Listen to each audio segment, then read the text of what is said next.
সমাপনী পর্বের সম্মানিত সভাপতি মহতারাম হযরত উলামায়ে কিরাম, সম্মানিত মুরব্বিগণ, উপস্থিত সর্বস্তরের সম্মানিত সুধী মণ্ডলী, পর্দার আড়ালের সম্মানিতা মায়েরা, বোনেরা ও মেয়েরা,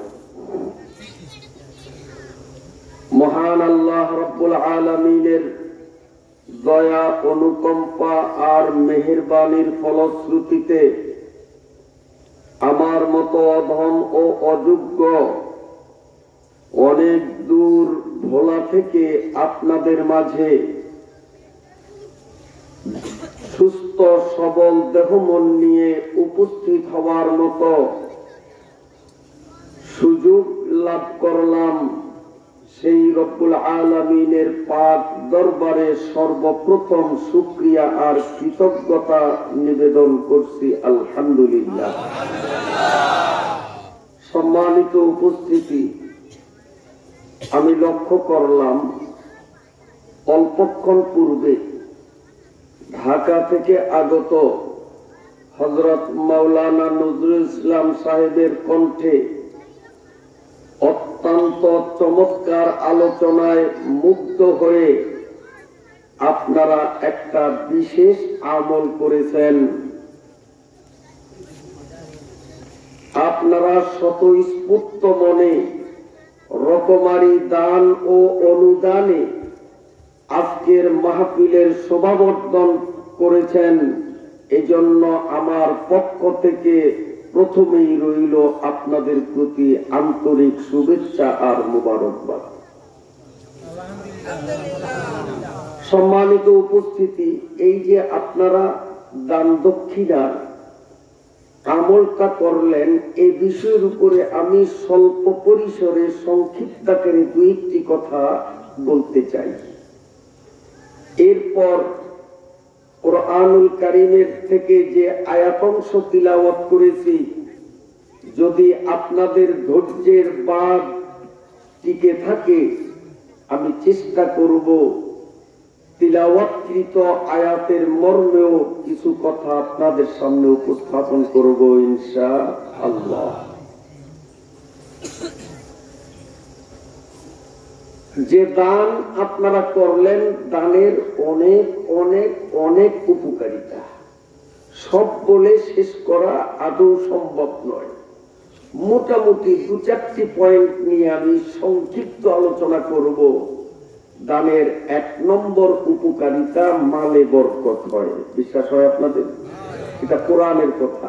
বিশ্বাস যদি একটু টলমল করে তো মুমিনের কাতারে কিন্তু আর থাকতে পারবে না। এক নম্বর উপকারিতা, দানে মালে বরকত হয়। আমার কথা বুঝে আসে তো? দুই নম্বর, দানের দ্বারা বিপদ দূরীভূত হয়। তিন নম্বর, দানের দ্বারা দোয়া কবুলের গ্যারান্টি পাওয়া যায়।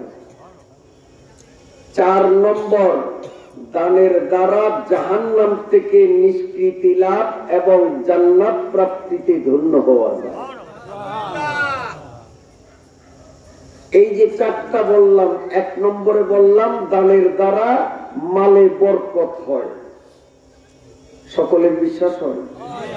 আসলে আমরা বাস্তব চোখে যদি দেখি তো আমরা দেখি দানের দ্বারা মাল কমে। কারণ একজনের পকেটে ৫,০০০ টাকা ছিল, মাওলানা নজরুল ইসলাম সাহেবের বয়ান শুনে মন নরম হলো, ১,০০০ টাকা আপনি স্টেজে নগদ অনুদান পাঠাইলেন। এখন আগে ছিল ১০,০০০ টাকা, ১,০০০ টাকা দান করছেন, এখন আপনার পকেটে ১২,০০০ টাকা আছে না? তো কমলো না বাড়লো? আল্লাহ বলেন বাড়ে আর আমরা দেখি কমে। এখন আল্লাহর বলা ঠিক না আমার দেখা ঠিক? মন থেকে বিশ্বাস হয়? এটা একটা উদাহরণ দিলে বুঝবেন। আপনারা মাশাআল্লাহ চাষাবাদ করেন, রাস্তার দুই ধারে যে খেতে সুন্দর ফসল দেখলাম, আল্লাহ আপনাদের খেতে আরো বেশি বেশি পরিমাণে বরকত দান করুক। এখন মনে করেন আপনার ঘরে 5 কেজি ধান আর নাই, শুধুমাত্র 5 কেজি। আপনি যদি এই 5 কেজি ধান সিদ্ধ করেন, ওকে ছোলামুক্ত করে চাউলে রূপান্তরিত করেন, অন্তত 2 দিনে সংসার চালানোর ব্যবস্থা হতে পারে, ঠিক না? কিন্তু আপনি এই 5 কেজি ধানকে চাউল বানাবেন না, সবগুলো জমিনে, আপনারা কোলা বলেন না জমিন বলেন, জমিনে আপনারা ওগুলো সব ছিটিয়ে ছড়িয়ে দিলেন। দেখতে দেখা যায় যে এর চেয়ে বড় বোকা নাই। 2 দিনের খোরাকি হইতো, আর সে ধানগুলি সব মাটির মধ্যে, কাদার মধ্যে ছড়িয়ে দিল, সে তো কমিয়ে দিল, কিন্তু আসলে কমাইলো না বাড়াইলো? 5 কেজি যদি না কমাইতো তো কয়েক মনের আশাও করা যাইত না। দিল 5 কেজি, এর মাধ্যমে কয়েক মন ধান তার ঘরে ঢুকবে কি ঢুকবে না? সম্মানিত উপস্থিতি, আপনারা হয়তো রাবেয়া বসরির নাম শুনেছেন, শুনছেন? জগৎ বিখ্যাত একজন মহিলা ওলি। রাবেয়া বসরি ফজরের নামাজ পড়তে জিকির আজকারে মগ্ন, ইশরাক আদায় করলেন, এরপরেও তিনি দোয়া কালাম পড়তেছেন। ওনার যে খাদেম ছিল, খিদমত করত একটা ছোট্ট মেয়ে, মেয়েটা খুব বিরক্তি বোধ করতেছে যে হুজুর এখনো আমল শেষ করে না কেন, হুজুরে না খাইতে আমি তো খাইতে পারি না, পেটে লাগছে প্রচন্ড ক্ষুধা, খাবার জিনিস ঘরে আছে মাত্র 2 পিস রুটি। কয়টা? ভালো করে বুঝবেন, 2টা রুটি, একটা হুজুরে খাবে, হুজুর মহিলা হুজুর, আর একটা ওনার খাদেমা ওই মেয়েটা। তো মেয়ে চিন্তা করলো আমি আগে খাইলে তো বেয়াদবি হয়, হুজুরে এখনো দোয়া কালাম শেষ করে না কেন। ইত্য বৎসরে 2 জন মেহমান ঘরে আসছে, পুরুষ মেহমান। এখন ঘরে মানুষ কতজন? মাশাআল্লাহ, 4 জন। হিসাব ঠিক রাখবেন, মহিলা হুজুর রাবেয়া বসরি, তার সেবিকা খাদেমা, আর মেহমান 2 জন, 4 জন। রাবেয়া বসরি তখন বিষণ্ণ মনে নিজেকে নিজে একেবারে হীন আর দুর্বল বানিয়ে তিনি দোয়ায় ভেঙে পড়ছেন, দোয়া করতেছেন, চোখের পানি বিসর্জন দিয়ে খালি দোয়া করতেছেন। এই অবস্থায় এক মহিলা খয়রাতি ভিক্ষুক, আপনারা কি বলেন ভিক্ষুক, মহিলা ভিক্ষুক দরজায় এসে হাত মারলেন, রাবেয়া হুজুর আমি ক্ষুধার্ত মানুষ, আপনার ঘর থেকে রুটির টাটকা গ্রান আমার নাকে লাগতেছে, আল্লাহর ওয়াস্তে আমারে 2টা রুটি দান করেন, দান করিলে আল্লাহ মালে বরকত দেয়। ভিক্ষুকে ওয়াজ করে রাবেয়া বসরির এখন কান্না বন্ধ হয়ে গেছে, রাবেয়া বসরির মুখের মধ্যে হাসি ফুটে উঠছে। রাবেয়া বসরি তার খাদেমারে ডাকিয়ে বলে, ও খাদেমা তুই কই, তাড়াতাড়ি রুটি 2 খান ভিক্ষুকের হাতে উঠাইয়া দে। হুজুরের নির্দেশ না দিয়েও পারে না, কিন্তু মনে বুঝ পায় না হুজুর কেমন বোকামি নির্দেশ দিলেন, বোকার মতো নির্দেশ দিলেন। এই 2 পিস রুটি অন্তত 4 জনে খাইয়া পানি খাইলেও তো এক বেলা কোনো মতে চলত। এখন হুজুরের নির্দেশ মান্য না করিয়া উপায় নাই, অখুশিতে মেয়েটা ভিক্ষুক মহিলার হাতে রুটি 2 পিস তুলে দিল, মুখটা তার ছোট্ট হয়ে গেল, মলিন হয়ে গেল। কিছুক্ষণ পর একটা ছেলে আইসাইকে, আসসালামু আলাইকুম রাবেয়া হুজুর, আমার মা আপনার জন্য কিছু রুটি হাদিয়া পাঠাইছে। হুজুর মা পাঠাইছেন, খুশি হইয়া রাবেয়া বসরিয়া হাসি দিয়া রুটিগুলো বাচ্চার হাত থেকে নিলেন, আর ওনার যে খিদমত করে মেয়েটাকে বললেন, এই রুটি খাইও না, আগে গনো রুটি কয়টা, গইনা আমারে শুনাইবা।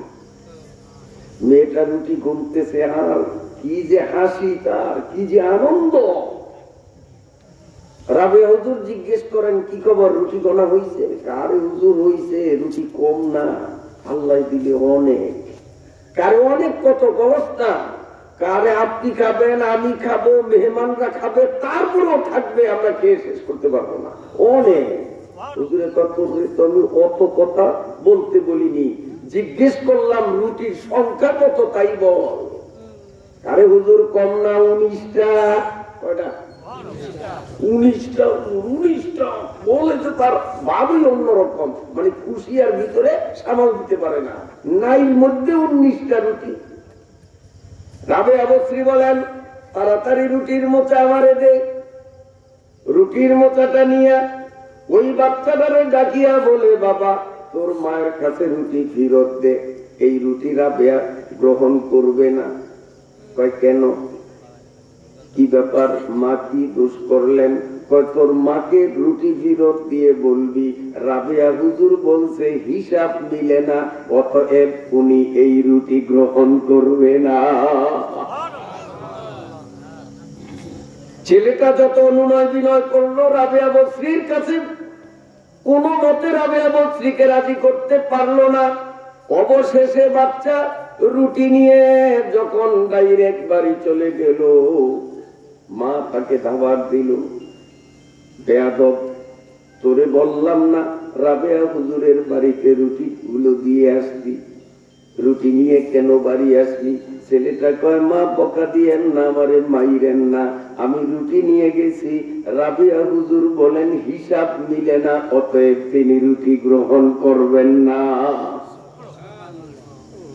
অমনি ছেলের মা বলতেছে, বাবা তাড়াতাড়ি আয়, ভাগ্য ভালো আমার, তোর আব্বা বাজার থেকে আটা নিয়ে আমাকে হুকুম করেছে 20টা রুটি বানা, কালকে সকালে নাস্তার জন্য রাবেয়ার বাড়িতে 20টা রুটি পাঠাইতে হবে।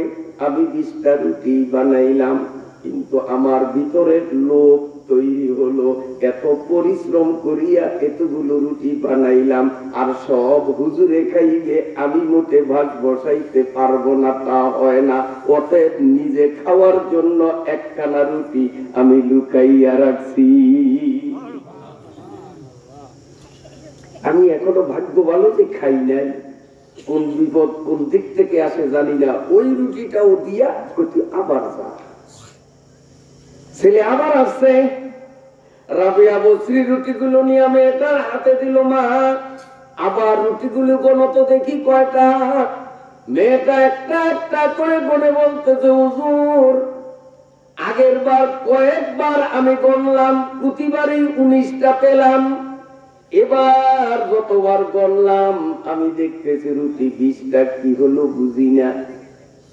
রাবেয়া বসরি আলহামদুলিল্লাহ বলার পরে বললেন, এবার হিসাব মিলেছে, অতএব রুটিগুলো তুইও খা, আমারও খাওয়ার জন্য দে, মেহমানদেরও তাড়াতাড়ি খাওয়ার জন্য দিয়া দে। হিসাব মিলছে।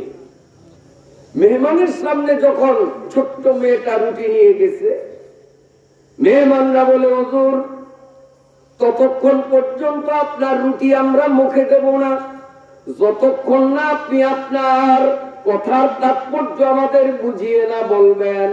আপনি একবার বলেছেন হিসাব মিলে না, রুটি ফেরত দিলেন, এবার বলেন হিসাব মিলছে, আপনি রুটি গ্রহণ করলেন। হিসাব মিলা না মিলার তাৎপর্য আমাদের না বুঝাইলে আপনার রুটি আমরা মোটেও খাবো না।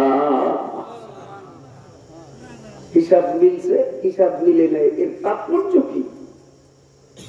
কষ্ট হয় আপনাদের? রাবেয়া বসরি বলে, আমার মেহমানরা, আল্লাহ রাব্বুল আলামিন কোরআনুল কারীমের মধ্যে বলেছেন, মান জাআ বিল হাসানাতি ফালাহু আশরু আমসালিহা। এক নেকি গর কুই বন্দা করে, একে বদলে মে উসে 10 মিলে। আল্লাহ পাকের কোরআন দ্বারা প্রমাণ, একে কমপক্ষে 10। রুটি দান করছিলেন কয়টা? আমার ঘর থেকে আল্লাহর ওয়াস্তে 2টা রুটি দান করেছি। তাহলে আল্লাহ পাকের ওয়াদা একে কমপক্ষে 10, তাহলে 2 × 19। আমাদের গোলাই কিন্তু 2 × 20, আপনাদের মূলা দিতে মাশাআল্লাহ। তো আমরা তালে মিলি ঠিক আছে, অসুবিধা তো নেই। 2 × 20 আমার দান আল্লাহ পাকের কাছে যদি কবুল হইয়াই থাকে, 19টা কেন আসবে? কমপক্ষে 20টা, 21, 25, 30, 40, 100, অর্থাৎ 20-এর উপরে আসলে আপত্তি নাই। 20-এর নিচে তো আসলে আল্লাহর কোরআন মিথ্যা হয়ে যায়। গোটা দুনিয়া মিথ্যা হলেও আল্লাহর কোরআন মিথ্যা হয় না, ঠিক না ভাই? ঠিক। গোটা দুনিয়া উল্টাইলেও আল্লাহর কোরআনের একটা অক্ষর, একটা নক্তা, একটা জের জবর পরিবর্তন হইতে পারে না।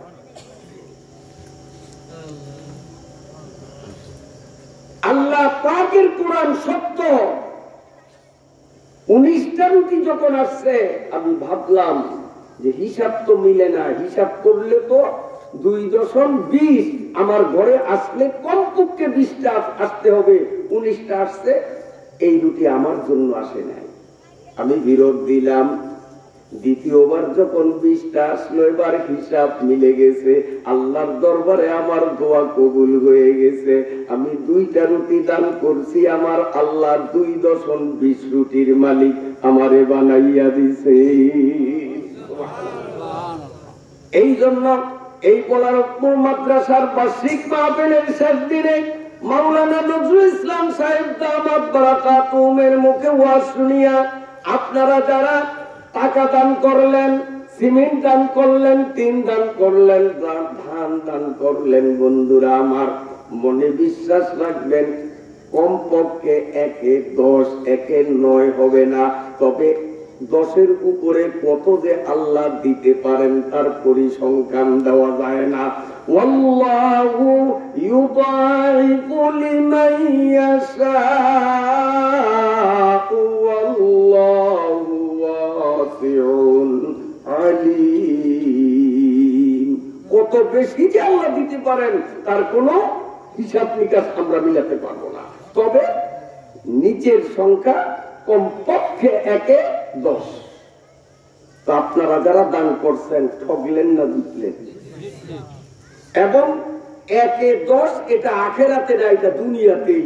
রাবিয়া বসরিকে আল্লাহ যেমন দুনিয়াতে দিয়েছেন, আপনারা যারা দান করেছেন, আমি কসম করে বলতে পারি আখেরাতেরটা বাদ দেন, এই দুনিয়াতে আলহামদুলিল্লাহ আল্লাহ পাক আপনাদেরকে কমপক্ষে 1-এ 10, যিনি 1000 দান করলেন, 10,000 টাকা আল্লাহ কোন ফাঁকে আপনারে মালিক বানাইবেন টেরও পাইবেন না। ওয়াল্লাহু ইয়ারযুকু মান ইয়াশাউ বিগাইরি হিসাব। আমি 4টা উপকারিতা বললাম। 1 নম্বর বললাম দানের দ্বারা মালে বরকত হয়, বিষয়টা কি আপনাদের বুঝাইতে পারলাম? 2 নম্বর বলেছি দানের দ্বারা বিপদ দূর হয়। এটা আমার কথা নয়, রাসূলুল্লাহ সাল্লাল্লাহু আলাইহি ওয়াসাল্লাম বলেছেন, আস-সাদকাতু তারুদ্দুল বালা। সুবহানাল্লাহ। সদকার দ্বারা, দানের দ্বারা বিপদ দূর হয়, আল্লাহ বিপদ মুক্ত করেন। এর একটা প্রমাণ দেই। অতীতকালে এক বুজুর্গ মানুষ, নিতান্ত দরিদ্র এবং গরিব, টাকা নাই, পয়সা নাই, জায়গা জমিন নাই, কিন্তু লোকটা ছিল আল্লাহর ওলি। তাহাজ্জুদ কাজা হতো না, ইরফাক আউয়াবিন জিকির আজকার মুরাকাবা তার কখনো কাজা হতো না।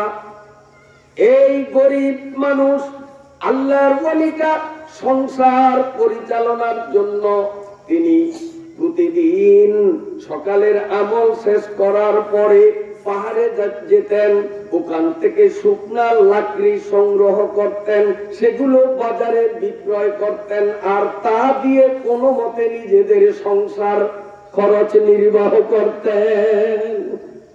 খুব গরিব মানুষ। একদিনের ঘটনা কিতাবে লেখে, ওই মূর্খ মানুষ, গরিব মানুষ, আল্লাহর ওলি পাহাড়ে গেলেন।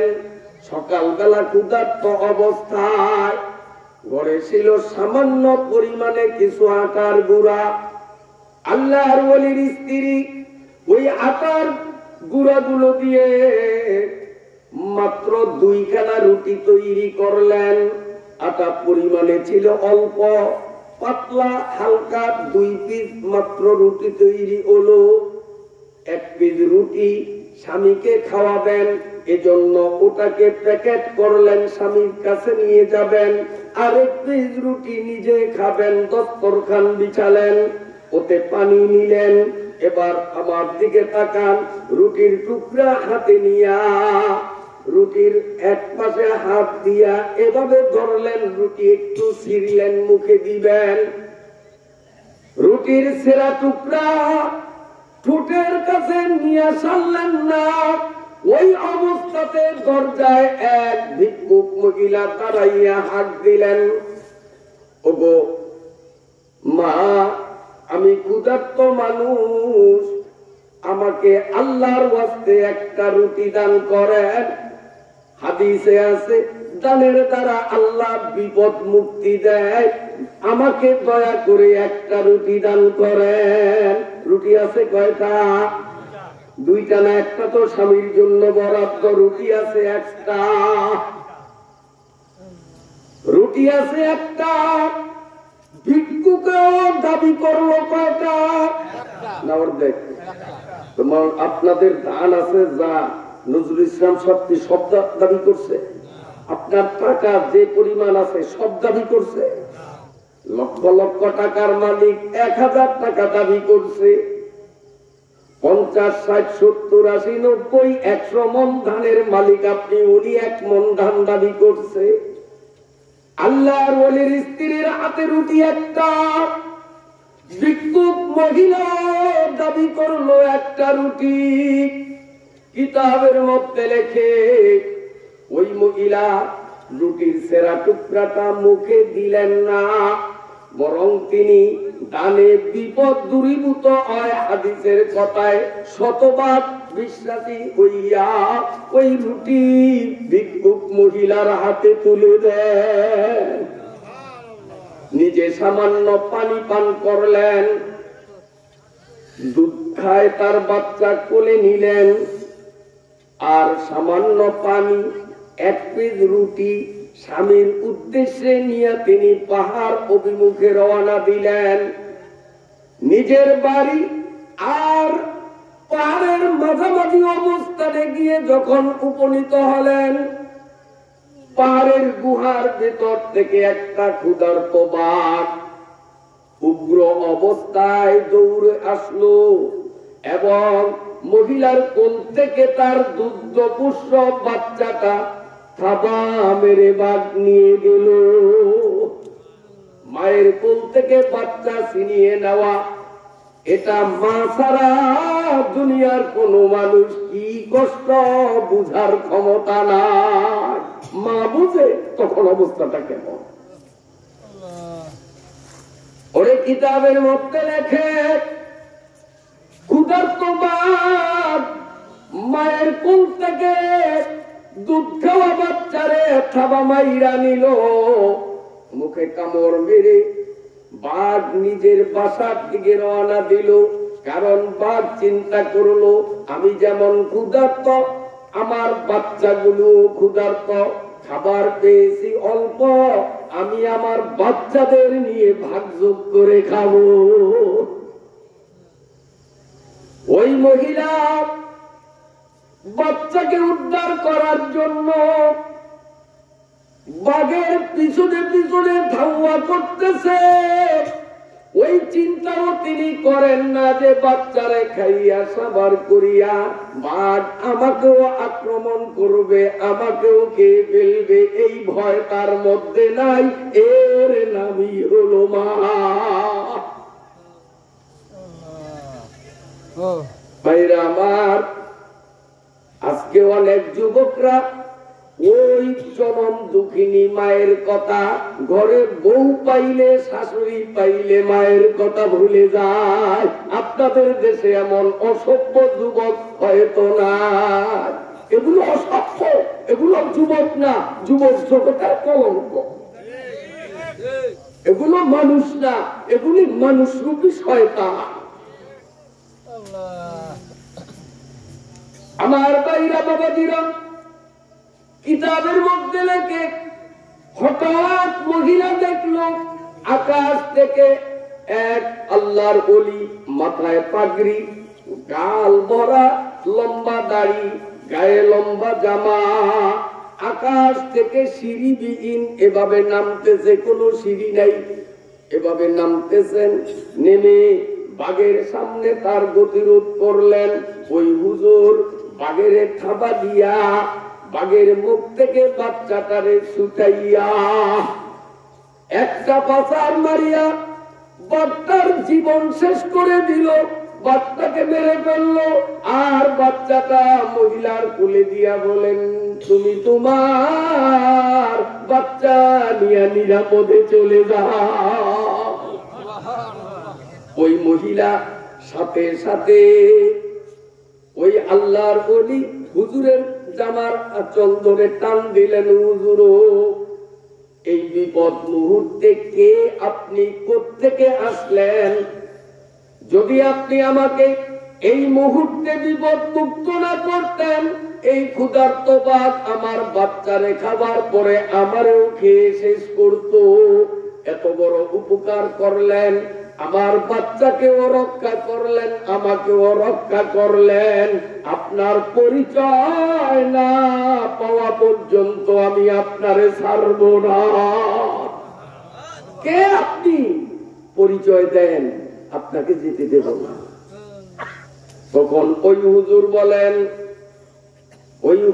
বলেন, এ মহিলা, আমি কোনো হুজুর না, আমি কোনো মানুষ না, আমি আল্লাহ পাকের একজন ফেরেশতা, চতুর্থ আকাশে থাকি। আমি চতুর্থ আকাশে দাঁড়াইয়া মাওলা পাকের তাসবিহ পাঠে মগ্ন ছিলাম। হঠাৎ আমার আল্লাহ আমাকে ডেকে বললেন, এ ফেরেশতারে, কিসের তাসবিহ পড়ো? তাড়াতাড়ি জমিনে নামো, ওই মহিলার বাচ্চা বাঘের মুখ থেকে উদ্ধার করিয়া মহিলাকে বিপদ মুক্ত করো, নইলে আমার নবীর হাদিস মিথ্যা হয়ে যাবে। ওয়ামা ইয়ানতিকু আনিল হাওয়া ইন হুয়া ইল্লা ওয়াহয়ুন ইউহা। মুহাম্মদ আরগে না গোপতা তা না গোপতা জিবরাইল, জিবরাইল হারগিজ না গোপতা তা না গোপতা রব্জলি। কষ্ট হয়ে গেল না। হাদিসের কথাগুলো প্রকারান্তে আল্লাহর কথা, ডাইরেক্ট আল্লাহর কথা, এটা হলো কোরআন। আর ইনডাইরেক্ট আল্লাহর কথা, নবীর মাধ্যমে আল্লাহর কথা, এগুলোর নাম হলো হাদিস। নবী বলেছেন, সদকাতু তারুদ্দুল বালা।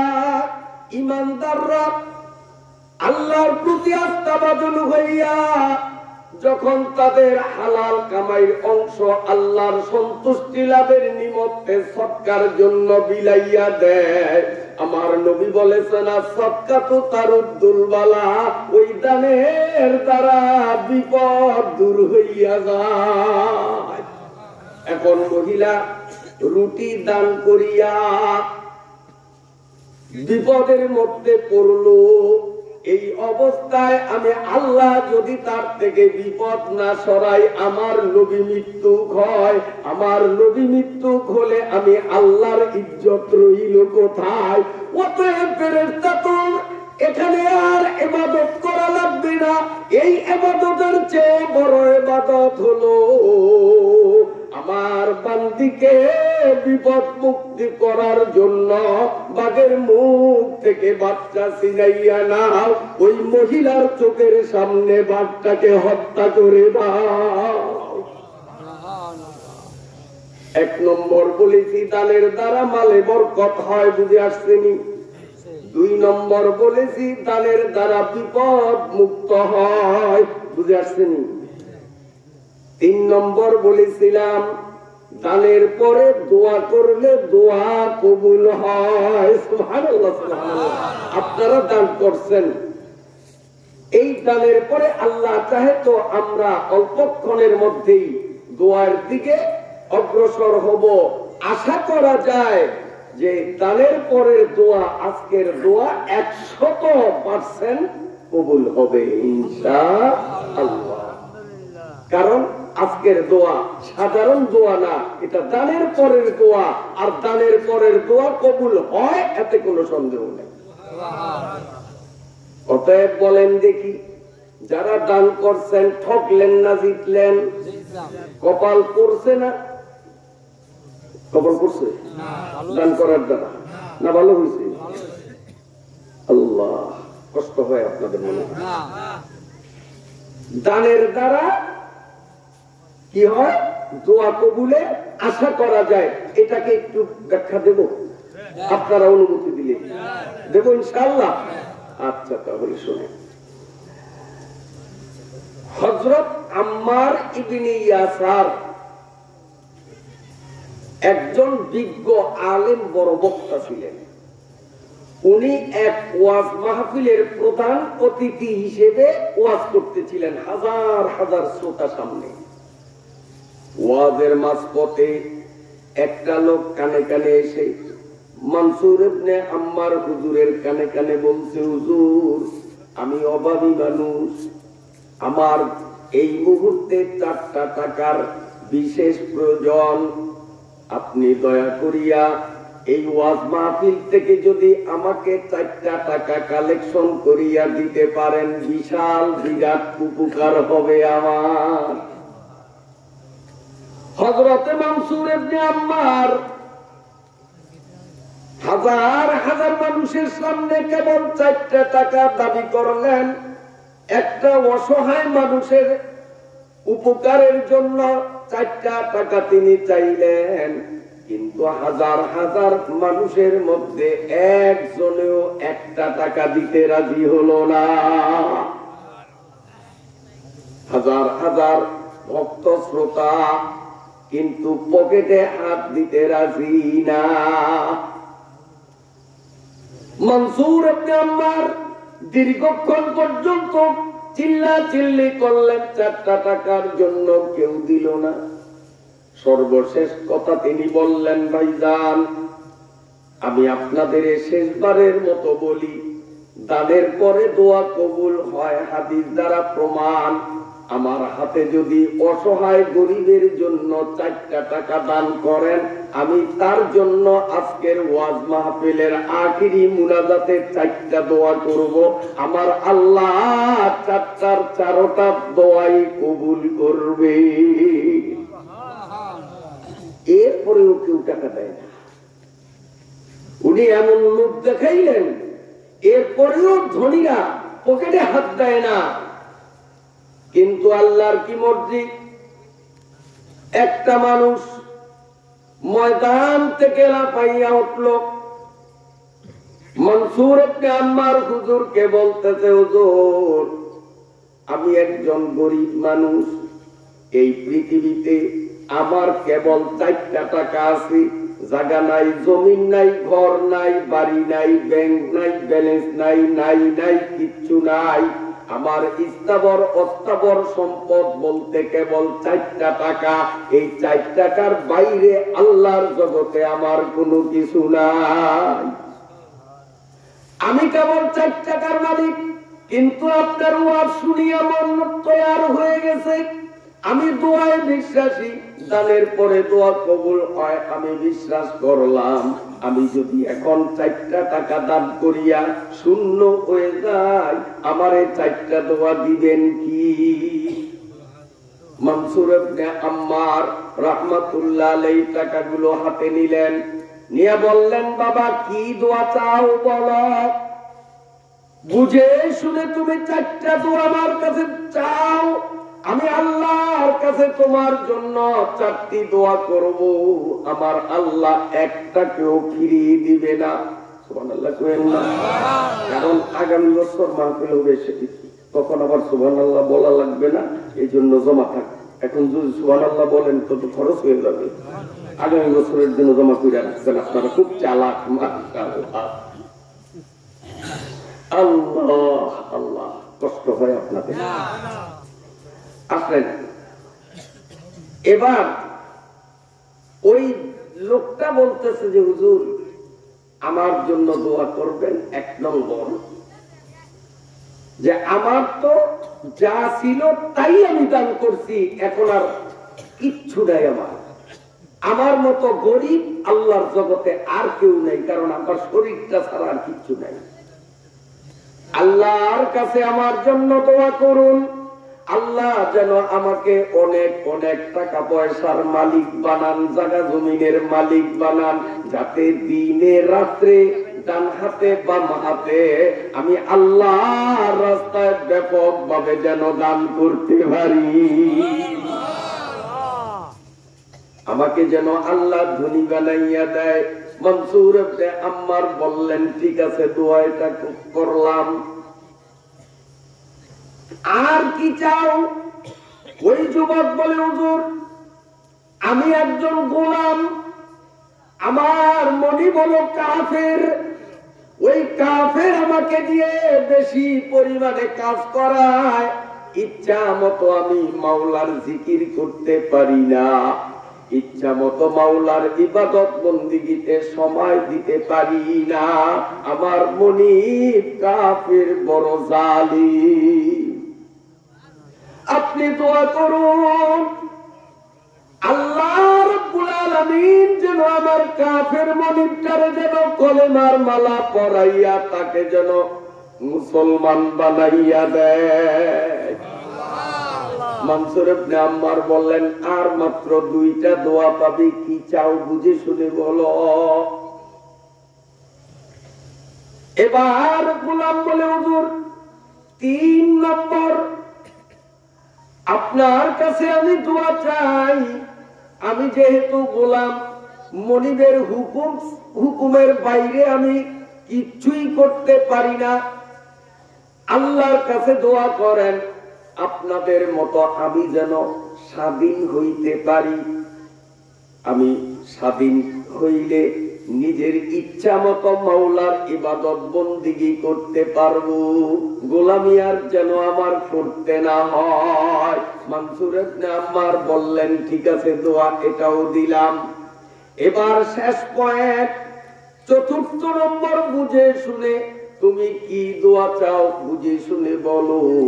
ওই যুবক বলে হুজুর 4র্থ নম্বর দোয়া চাই আপনার থেকে, আল্লাহ রাব্বুল আলামিন যেন এই দানের উসিলায় আমাকে জান্নাতের মালিক বানায়। ওরে কিতাবের মধ্যে লেখে মনসুর ইবনে আম্মার মুনাজাত দিলেন, মাহফিল শেষ হয়ে গেল, যার যার মতো শ্রোতারা নিজ নিজ বাড়িতে প্রত্যাগমন করলো। এদিকে গোলাম মনিবের বাড়ির দিকে যায়, কলিজা দুপুর দুপুর করে, আজকে পিঠা মাপ নাই, কারণ রাত গভীর হয়ে গেছে, বাড়িতে গেলেই তো মনিব আমাকে সাইজ করবে, তুই বুঝি ওয়াজ থেকে আসছো, নইলে এত রাত কোথায় ছিলা, আজ তো পিঠা মাপ নাই। ভয়তে কলিজা কাঁপতেছি, সামনের দিকে যায়, দূর থেকে লক্ষ্য করলো একটা মানুষ, ওই যে হাঁটাহাঁটি করি চোখ করে কলিজায় কামড় দিল, আমার মনিবের মতোই তো দেখা যায়, হয়তো বাড়ি ফিরতে বিলম্ব হলো, এই জন্য আমাকে পিটাবার জন্য মারার জন্য সে রাস্তায় নামছে। কলিজা তার কামড় মারল, হাঁটতে পারে না। ওদিকে মনিব দূর থেকে তীক্ষ্ণ দৃষ্টি দিয়ে সেও নিরূপণ করলো আমার গোলামের মতোই তো দেখা যায়। যখন দৌড়াইয়া গোলামের দিকে মনিব আসতেছে দেখলো, তখন ওই গোলাম এমন ভয় পাইল, বসে থাকার মতো শক্তি ছিল না। মনিবের দৌড়ানির অবস্থা দেখিয়া বেহুশ হইয়া যেন মাটিতে পড়িয়া গেল। এদিকে মনিব দৌড়াইয়া কাছে আসলো, আইসাই চেহারার দিকে তাকাইয়া যখন ঠিক পাইল, হ্যাঁ এটাই তো আমার গোলাম, যা ভাবছি তাই। অমনি গোলাম রে জড়াইয়া বুকের সঙ্গে বুক মিলাইয়া আলিঙ্গন করিয়া তার কপালে চুমু খায় আর বলে, বাবা এই শীতের দিনে এত গভীর রাত পর্যন্ত তুই কোথায় ছিলি? আমি তোর অপেক্ষায় কখন তোরে পাবো, বুকের সাথে মিলাইয়া একটু আদর করব, তোর কপালে চুমু খাবো। আমি পাগলের মতো হইয়া গরম লেপ কাটা ফালাইয়া কুয়াশার মধ্যে আমি রাস্তায় দাঁড়ালো। গোলাম মনে মনে বলতেছে, আল্লাহ কি ভাবলাম আর কি দেখলাম। ভাবছিলাম আজকে হাড্ডি গুড্ডি আমার চূর্ণ বিচূর্ণ করে দিবে, কিন্তু অবস্থা দেখি সম্পূর্ণ উল্টো। মনে হয় যেন আমার দোয়া একটা কবুল হইছে। আপনারা কি মনে করেন? আপনারা কি মনে করেন? মনে হয় দোয়া কবুল হইছে। চুপচাপ কিচ্ছু বলে না। হঠাৎ গোলাম মনিবের মুখের দিকে তাকিয়ে আছে, মনিব গোলামের মুখের দিকে তাকিয়ে আছে। গোলাম বলছে, মনিব আপনি হলেন মনিব, আমি হলাম গোলাম, আমাকে এত জামাই আদার দেখাইতেছেন, বিষয়টা কি, কারণটা কি? মনিব দুই চোখের পানি ছাড়িয়া বলে, বাবা শোন, আমি তোর স্পষ্ট ঘোষণা দিয়ে দিলাম, আর তুই আজ থেকে নিজের গোলাম মনে করবি না। এখন থেকে তুই দুনিয়ার অন্যান্য মানুষের মতো তোরে স্বাধীন ঘোষণা করে দিলাম। আমি যতদিন দুনিয়ায় বেঁচে থাকি আমি তোর গোলামি করব, তুই হবি আমার মনিব, আমি হব তোর গোলাম। দোয়া কবুল হয়েছেনি? ওই যে দোয়া একটা করাইছিলেন, আল্লাহ যেন আমাকে স্বাধীন বানাইয়া দেন, ইচ্ছা মতো যেন মালিকের ইবাদত করতে পারি, স্বাধীন হইছেনি? হয় নাই? গোলাম বলে, মনিব হঠাৎ এত পরিবর্তন কি বলতেছেন আপনি? মনিব বলতেছে, বাবা তোরে স্বাধীন ঘোষণা করলাম, আমার মন কিছুটা হালকা হলো, এখনো আমার মনটা ভার আরো হালকা করতে চাই। অতএব আমি তোরে বললাম, আমার জানা মতে এই দুনিয়ায় তোর সম্পদ কেবলমাত্র 4 টাকা আছে।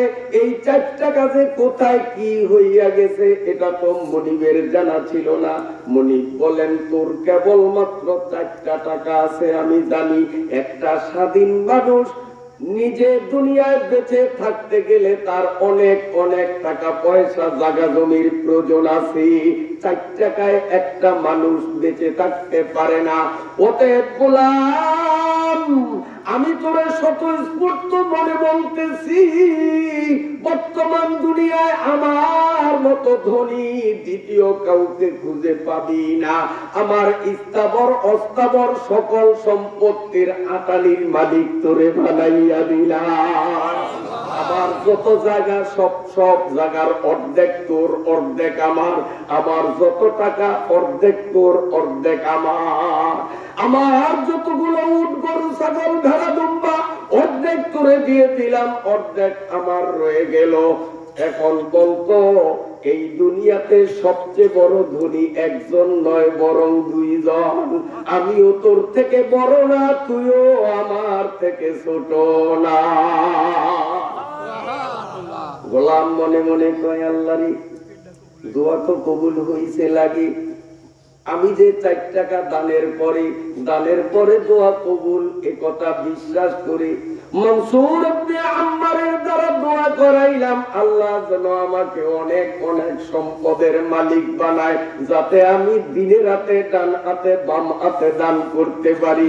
দোয়া তো দেখা যায় কবুল হয়ে গেল, আমি এখন দুনিয়ার সবচেয়ে বড় ধনী। কার কুদ্র? ওই আল্লাহ এখন তো নাই, রিটায়ার করছে তাই না, পাল্টাইছে এবার নির্বাচনে ঠকছে তাই না। আল্লাহ মা কানা কাযা ওয়া লাম ইয়ালতাযা ওয়ালা, আল্লাহ মা কানা কাযা ওয়া লাম ইয়ালতাযা ওয়ালা, ফালা জিদ্দা ওয়ালা নিদ্দা ওয়ালা হাদ্দা লিমাওলা। আমার আল্লাহ আগেও যেমন ছিলেন এখনো তেমনই বিশ্বাস হয় তো। মনসুর ইবনে আম্মার দানের পরে দোয়া করলেন চারটা, দুইটা কবুল হলো আমরা পাইলাম। এখন কি বুঝেন বাকি দুইটা কবুল হবে কি হয় না? কারণ মহিলারা ভাত রান্না করে দুইটা টিপ দিলেই বুঝে পাতিলের মধ্যে যেগুলো ওগুলো কি অবস্থা, ঠিক না? তাহলে মনসুর ইবনে আম্মার দানের পরে দোয়া করলেন, দুইটা কবুলের নিশ্চয়তা পাইলাম, বাকি দুইটাও কবুলের আশা করা যায়। তাহলে বলারামপুর মাদ্রাসার বার্ষিক মাহফিলে আজকে যারা দান করেছেন, আপনাদের দানের পরের দোয়া আল্লাহর কাছে কবুল হওয়ার আশাবাদী হওয়া যায় কিনা? জোরে বলেন আলহামদুলিল্লাহ, আর জোরে বলেন আলহামদুলিল্লাহ। কারণ আজকের মাহফিলে যদি না আসতেন তো দানের এই সুবর্ণ সুযোগও পেতেন না, দোয়া কবুলের গ্যারান্টিও পাওয়া যেত না। আল্লাহ কবুল করেছেন, চিল্লিয়া বলুন আলহামদুলিল্লাহ। গোলাম